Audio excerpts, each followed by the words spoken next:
Youth اگر خود ہی یہ پالیسی بنا رہی ہے، خود ہی ریکمنڈیشنز دے رہی ہے، تو ہم کس حد تک کہہ سکتے ہیں کہ یہ ایک ایکسپرٹ اوپینین ہے؟ گلگت بلتستان میں ہم چونکہ نوزائیدہ ایک صوبہ ہیں نا، ہمارے یہاں پہ آپ دیکھیں تو کوئی ہماری لمبی چوڑی ڈیموکریسی کی انسٹیٹیوشن کی ہسٹری بھی نہیں ہے، تو اس لیے ہمارے یہاں پہ اب گلگت بلتستان اسمبلی کے اندر بھی قانون سازی میں نے خود رپورٹ کیا ہے ماضی میں ہوتے ہوئے. بس یہی دعا کر سکتے ہیں کہ پہلے پالیسی بنے، اس کے بعد اس کی امپلیمنٹیشن. پالیسی بننے کے بعد امپلیمنٹیشن میں لیکوناز ہو سکتے ہیں، ڈیلیز ہو سکتے ہیں، لیکن بہرحال ہو ہی جاتی ہے.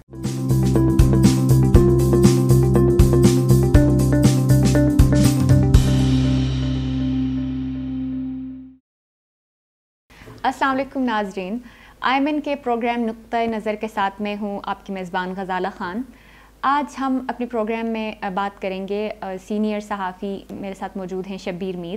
ہم ان سے آج بات کریں گے جو ریسنٹ یوتھ پالیسی بن رہی ہے، آج کل اس کی بڑی باتیں ہو رہی ہیں جو کہ GB میں بن رہی ہے، اس بارے میں ہم بات کریں گے. تو سب سے پہلے آپ ہمیں پلیز کچھ ڈیٹیلز بتائیے گا کہ یہ یوتھ پالیسی کون بنا رہا ہے اور یہ کیوں بن رہی ہے، اس کو ڈیزائن کون کر رہا ہے؟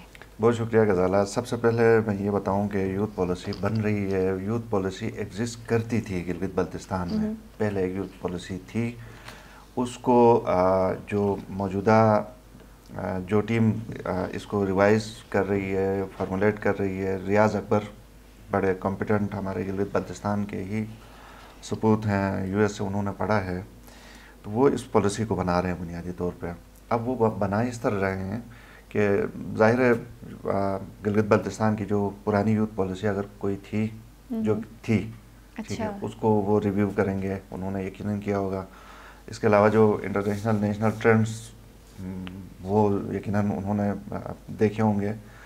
پاکستان کے دوسرے صوبوں کی بھی یوتھ پالیسی ہے، اس کو بھی آئی ایم شیور کہ انہوں نے ریویو کیا ہوگا. اور پھر آج ایک ایکٹیویٹی ان کی جو بڑی امپورٹنٹ ایکٹیویٹی تھی وہ آج ایک مقامی ہوٹل میں ہوئی. تو خاص بات اس میں یہ تھی کہ اسٹیک ہولڈرز تمام موجود تھے، یعنی یوتھ ہی تھے. اچھا. اور اس سیکٹر کے اندر سب سے جاندار قسم کا جن کا انپٹ جا سکتا تھا وہ لوگ اس میں موجود تھے. سب سے پہلے تو آپ یوتھ کو ذرا ڈیفائن کریں گے کہ اس پالیسی کے مطابق یوتھ کون ہے؟ میرا خیال ہے کہ up to 37 years of age, نیچے سے غالباً کوئی 17 یا کچھ سے سٹارٹ ہوتا ہے. یہ ایگزیکٹ بہت زیادہ مجھے اس کی ڈیفینیشن پتہ نہیں ہے، لیکن اس کے اندر نا اس رینج میں یوتھ آتا ہے. تو یہ اچھا مزے کی بات یہ ہے کہ پاکستان ایسا ملک ہے جہاں پہ یوتھ پاپولیشن بہت زیادہ ہے. گلگت بلتستان میں بھی اراؤنڈ 60% کی بات ہے. اوتھینٹک ڈیٹا اب چونکہ ہمارے یہاں پہ سب سے بڑا مسئلہ یہ بھی ہے کہ ڈیٹا آپ کو اویلیبل نہیں ہوتا ہے. ہمارے یہاں پہ رواج ابھی نہیں ہے کہ ڈیٹا رکھنے کی نا، حالانکہ دنیا بھر میں اب یہ ہوتا ہے کہ ڈیٹا کی بنیاد کے اوپر پالیسی بھی بنتی ہے. ہمارے یہاں پہ کتنے ٹورسٹ آتے ہیں ایگزیکٹ فگر ہمیں نہیں ملتا ہے. اب ہوتا ہوگا کہیں پہ، لیکن اس کو کمپائل کر کے کہیں پہ اویلیبل نہیں ہوتا ہے کہ جہاں سے ہم ایک فون کال کے اوپر یا انٹرنیٹ کے اوپر فوراً حاصل کر سکیں. تو بہرحال اس کے اوپر 60% یوتھ بہت بڑی بات ہے نا کہ آپ کی پاپولیشن کے اندر اتنا بڑا چنک جو ہے آپ کا یوتھ کا ہے. تو پھر پالیسی بنے بغیر آپ کیسے آپ کوئی پروجیکٹ یا ان کی ڈیولپمنٹ ویلفیئر کے لیے کام کریں گے. تو اس پالیسی کے اندر جو ابھی بن رہی ہے، ریاض جو جن کو یہ پالیسی بنا رہے ہیں، تو میں یہ بتا رہا تھا آج کی یہ ایکٹیویٹی بڑی زبردست قسم کی تھی. ٹھیک ٹھاک قسم کے یوتھ تھا، پڑھے لکھے اور مختلف سیگمنٹ آف سوسائٹی سے ان کا تعلق تھا. وہ موجود تھا، اپنا انپٹ دے رہے تھے. تقریباً 40-50 تو ہوں گے اس میں. اور مزے کی بات یہ تھی کہ یہ پالیسی لگ رہا تھا کہ انڈیجنس آپ کی پالیسی ہے. یعنی یہ جو جتنے اسٹیک ہولڈرز تھے، یہ تو ایک ورک شاپ ہے، ہو سکتا ہے آگے پیچھے اور بھی ہوئے ہوں، مجھے اس کا علم نہیں ہے، لیکن اس کے اندر مل کے یوتھ کے ایشوز کو آئیڈینٹیفائی کرنا تھا. پھر یہ بتانا تھا کہ چیلنجز یوتھ کو کیا ہیں، سولوشن کیا ہے. اچھا جی، کیا ریکمینڈ وہ پارٹیسپینٹس تھے، ان کی کیا ریکمنڈیشنز ہیں. تو یہ کمپریہنسو قسم کی یہ پالیسی بن رہی ہے. تو میں بڑا امپریس ہوا میں یہ دیکھ کے کہ آن گراؤنڈ یہ چیزیں ہو رہی ہیں. میں نے آج بھی ایک جگہ کہیں پہ یہ بتایا کہ گلگت بلتستان میں ہم چونکہ نوزائیدہ ایک صوبہ ہیں نا، ہمارے یہاں پہ آپ دیکھیں تو کوئی ہماری لمبی چوڑی ڈیموکریسی کی انسٹیٹیوشن کی ہسٹری بھی نہیں ہے. تو اس لیے ہمارے یہاں پہ اب گلگت بلتستان اسمبلی کے اندر بھی قانون سازی میں نے خود رپورٹ کیا ہے ماضی میں ہوتے ہوئے. تو ہوتا یہ تھا کہ یا ہمارے گلگت بلتستان یا آزاد کشمیر یا ہو سکتا ہے بلوچستان میں بھی یہ پریکٹس ہو کہ وہ تھوڑا سا شارٹ کٹ مار لیتے ہیں کہ ٹھیک ہے پنجاب میں ایک آلریڈی قانون سازی ہوئی ہے تو اس میں تھوڑی سی چینجز کر کے ہم بھی اڈاپٹ کر لیں. ادھر بھی پہلے اس طرح ہوتا رہا ہے گلگت بلتستان میں, لیکن یہ پالیسی میں نے دیکھا کہ یہ ہماری اپنی پالیسی اب یہ بن رہی ہے, یہ خود بنا رہے ہیں, لوگ سارے موجود تھے تو اس کے اندر ان کا انپٹ آ رہا تھا, تو یہ بڑی اچھی بات ہے. جی, تو آپ نے بڑا اچھا لفظ یوز کیا اس کے لیے, انڈیجنس پالیسی ہوگی. اب چونکہ اوبویسلی انڈیجنس ہوگی تو ہمارے جو پرابلمس ہیں, جو بھی ہمارے چیلنجز ہیں یا جو بھی ہماری اپرچونیٹیز ہو سکتی ہیں وہ سب اس میں شامل ہوں گی. تو آپ کو کیا لگتا ہے کہ یوتھ کے لیے یہ کتنا ایڈوانٹیجز ہوگا؟ یہ بہت ایڈوانٹیجز ہوگا. اس میں دیکھیں اسی کے بیس کے اوپر گورنمنٹ نے ایک پالیسی, جب تک فریم ورک نہیں ہوگا نا, آپ کیسے یہ ڈیسائیڈ کریں گے کہ آپ کو کیسے پتہ ہوگا کہ یوتھ کے لیے یہ پرائیورٹیز ہیں. ٹھیک ہے, اب ہمیں ایگزیکٹلی یہ نہیں پتہ ہوگا کہ یوتھ کے یہ چیلنجز ہیں 1 2 3 4 5, ٹھیک ہے, ان کے یہ سولوشنز ہیں, پارٹیسپینٹ کی طرف سے یہ ریکمنڈیشن ہے. اب بنایا ایک ڈاکومنٹ ان کے سامنے آئے گا تو اس کو بنیاد بنا کے گورنمنٹ جو بھی پھر پروجیکٹس یوتھ کے حوالے سے کرنا چاہے گی بہتر انداز میں کرے گی.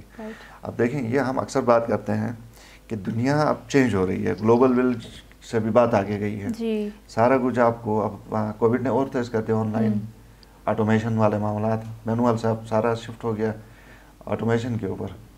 تو پہلے کسی زمانے میں آپ کو فزیکل پریزنس آپ کی ہونی ضروری ہوتی تھی. اگر آپ نے کوئی کام کرنا ہوتا ہے, آپ نے اگر انگلینڈ میں فرض کریں آپ نے کوئی ٹریننگ کے لیے آپ سلیکٹ ہوئی ہیں, اسکالرشپ آپ کو ملی ہے, تو آپ نے ادھر جا کے کرنا تھا. اب آپ زوم کے ذریعے آپ کووڈ نے آپ کی, یا اس کو یہ کہہ سکتے ہیں کہ زندگی آسان کی ہے یا مشکل کر دی ہے بہرحال. تو بہرحال اب یہ ہے کہ آپ نے بیٹھ کے بہت ساری چیزیں آن لائن کرنی ہے, تو یہ زمانے کی اب ریکوائرمنٹ ہے. ٹھیک ہے, تو اس کا مطلب یہ جو پالیسی بنے گی یہ بہت سارے ایسے جو فیوچر کو مد نظر رکھ کے بنایا گیا ہے. بالکل اسی طرح ہوگا کہ جتنے ہمارے ڈیولپمنٹ ہمارا ہو سکتا ہے فیوچرسٹک. ہاں, اب یہ نہیں ہوگا نا کہ اندازے سے ہم یہ کہیں کہ چلیں یہ یوتھ کے لیے ہم یہ والا کام کرتے ہیں, یوتھ کے لیے فلاں کام کرتے ہیں. اب بیسڈ آن ڈیٹا نا, پھر وہی جیسے ہم نے بات کی کہ گولز رکھیں. ہاں بالکل, اب لوگوں سے پوچھ کے مسئلہ کیا ہے یوتھ کو پتہ ہے نا, یوتھ ہی بتا رہی ہے کہ جی لکھ کے دے رہے ہیں ان کو کہ ہمارے یہ مسئلے ہیں. اب ان کو لسٹ ڈاؤن کریں گے, ان کی ایک کوئی لسٹ بنے گی, پرائیورٹی لسٹ بنائیں گے, پھر اس کا سولوشن بھی یوتھ ہی بتا رہے ہیں. ٹھیک ہے, مجھے پتہ ہے کہ میرا کیا مسئلہ ہے اور اس کا سولوشن کس کے پاس ہے. تو اسی طرح یہ جو پالیسی یوتھ ہی بنا رہے ہیں, سولوشنز بھی یہ بتا رہے ہیں. اس میں یقیناً جو ٹیکنیکل انپٹ آئے گا اس کو اور بھی کنسلٹ کیا جائے گا مختلف فورمز کے اوپر. اچھا, جو بھی پالیسی بنے گی یہ اچھی بنے گی. یہی میں پوچھنا چاہ رہی تھی کہ اب ہم یوتھ اگر خود ہی یہ پالیسی بنا رہی ہے, خود ہی ریکمنڈیشنز دے رہی ہے, تو ہم کس حد تک کہہ سکتے ہیں کہ یہ ایک ایکسپرٹ اوپینین ہے, یا ہم کسی سے ایکسپرٹ اوپینین بالکل یہ اچھا زبردست آپ کا سوال ہے.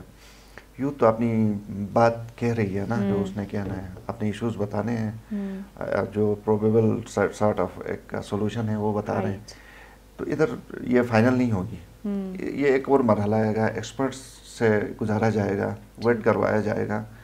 ایکسپرٹ دیکھیں گے اس کے کہ اس میں کیا فلاز ہیں, اس کو فل کریں گے. تو جب حکومت کے پاس پھر جائے گی, ظاہر ہے یہ مختلف سٹیجز سے ہوتے ہوئے پھر فائنل رپورٹ بنے گی. ایک دفعہ بنے گی, اور دیکھیں یہ یو این جیسے میں نے شروع میں بھی کہا تھا, جو بندہ اس کو لیڈ کر رہا ہے وہ بندہ بڑا ایکسپرٹ ہے, ریاض اکبر, اس کو میں بھی جانتا ہوں. اچھی ان کی ایجوکیشن ہے, پھر یو این کو انہوں نے بٹ ون کر کے آئے ہوئے ہیں. اس طرح نہیں ہے کہ کسی کو بھی آپ پولیٹیکلی یہ کام اسائن کریں کہ جی آپ بنا کے لائیں, نہیں, اس کے لیے باقاعدہ right person for right job والا کھاتا اس میں ہے. اچھا, اس کا آپ پھر فیوچر کیا دیکھتے ہیں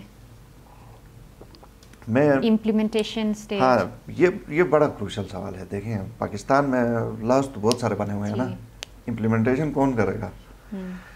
بس یہی دعا کر سکتے ہیں کہ پہلے پالیسی بنے, اس کے بعد اس کی امپلیمنٹیشن. پالیسی بننے کے بعد امپلیمنٹیشن میں لیکناز ہو سکتے ہیں، ڈیلیز ہو سکتے ہیں، لیکن بہرحال ہو ہی جاتی ہے. یہ بھی ہے کہ اب یہ پالیسی اس دفعہ بنے گی تو